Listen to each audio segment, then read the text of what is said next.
Jim has vouched for these guys, and that's how I became friends with them. But I actually saw High Fidelity reading my Twitter feed, and even though he had a really creepy avatar, it was always really smart comments. So then once Jim sort of co-signed, I reached out to him and found a natural born news producer.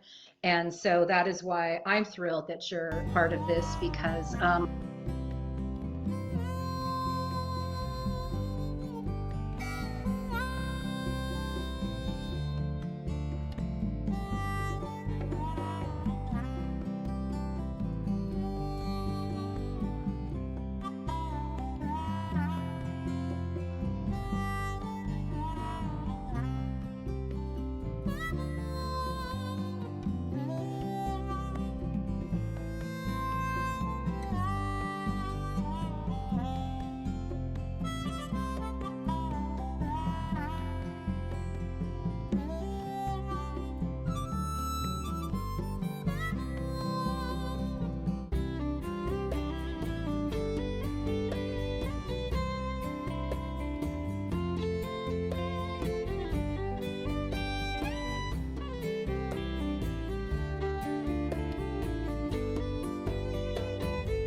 it seems interesting that, you know, two of my guys are down. Yes, Hi-Fi is a, you know, notorious troll. We know that. But at this point in time, the work that needs to be done to beat back fascism is far more important than, you know, some sort of yo mama jokes or bag of dicks jokes. And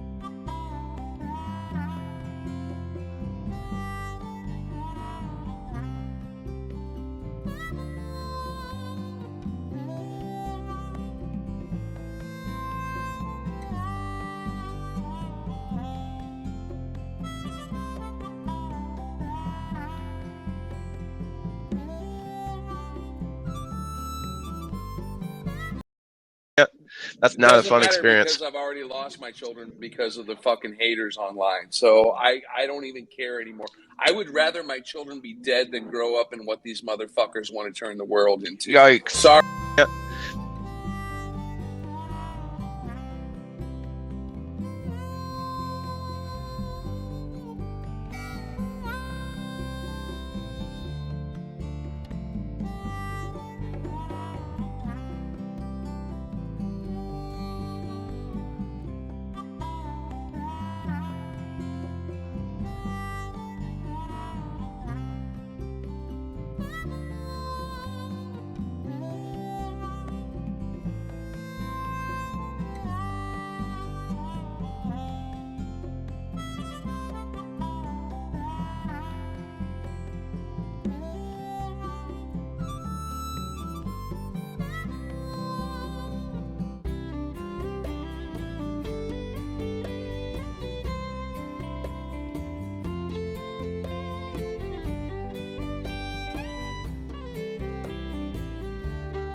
So I wanted to just talk a little bit about, like, you know, the funny thing is, I know you as like just one of the warmest, most generous people on earth, but people have managed to grow this sort of notorious reputation around you, which I think partly you enjoy, if you're going to be perfectly honest. Oh, absolutely. Who doesn't like an anti-hero?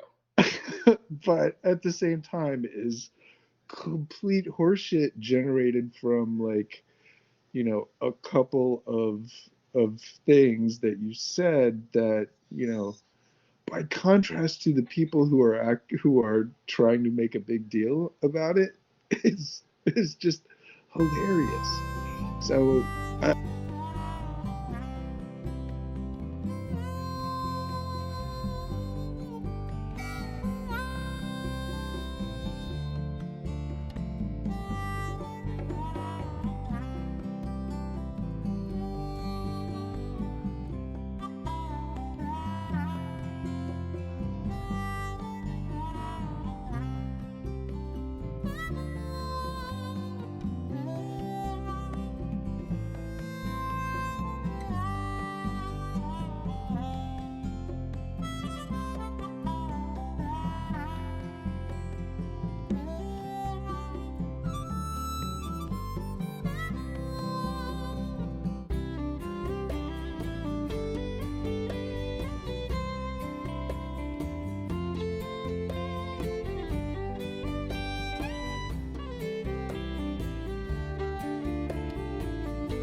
there seems to be a gene or something. I don't know what it is.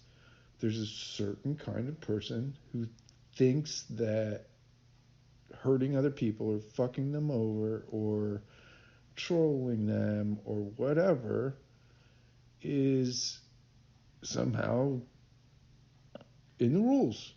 Somehow a thing that a normal human being is allowed to do. Well, no, motherfucker.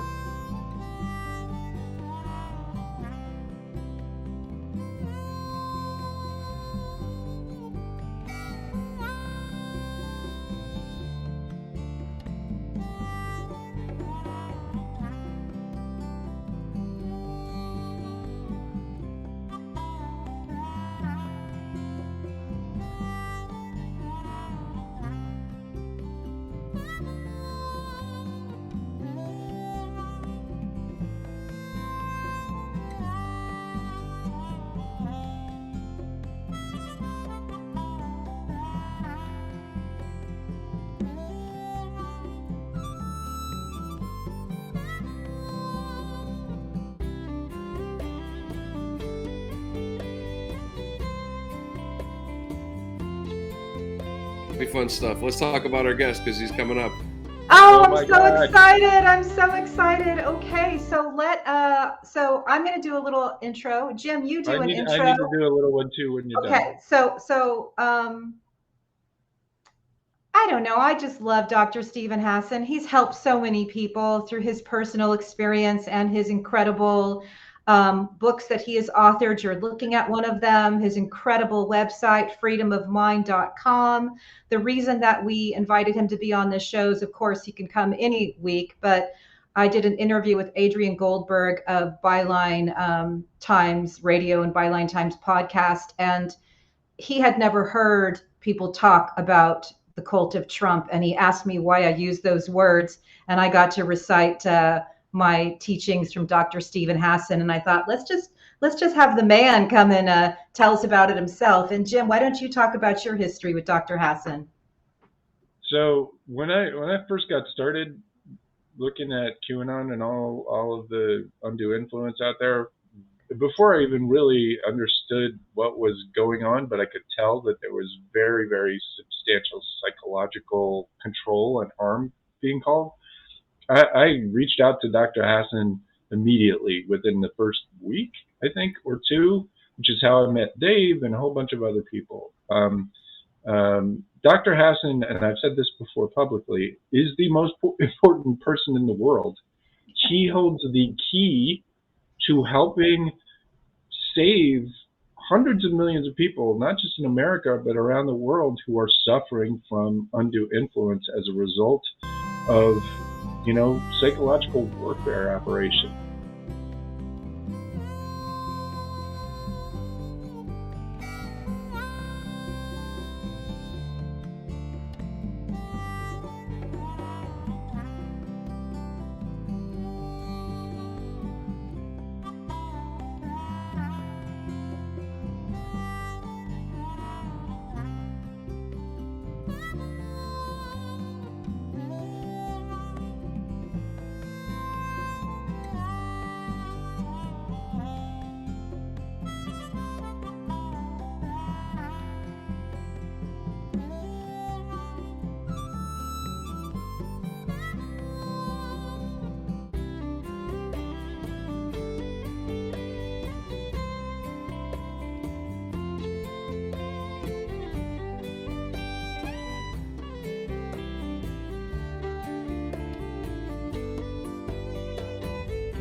Oh, Jackie, we are so happy that you are back with us. As everybody knows, Jackie's a cybersecurity expert, and she was a lead threat analyst on Joe Biden's campaign. Some of our viewers have met you before in episode 31, where you talked about the global scope of this cognitive warfare that we are in and some of the things that we can do to protect ourselves. As we are seeing it ramp up right now, we thought it was so important to bring you back, Jackie. And can you tell our viewers kind of a snapshot of some of your career highlights, and then we're going to jump right in. Yeah, sure thing. Thank you so much, Heidi. Jim, high five for having me back. I tend to say yes when friends invite me back to things. So thank you. Feels like a party. So glad you're here. Thank you. We have talked a lot about, the fact that we're in an undeclared war. It's an information war, a lot of active measures, chaos and destabilization events. And we've had no Western leaders standing up and saying, yes, the West is, being targeted by active measures, and we are in a cognitive warfare. And here's how we're going to fight back. We rely on people like you to tell us how to fight back. I personally rely on you to instruct me on how to fight back and how to respond. What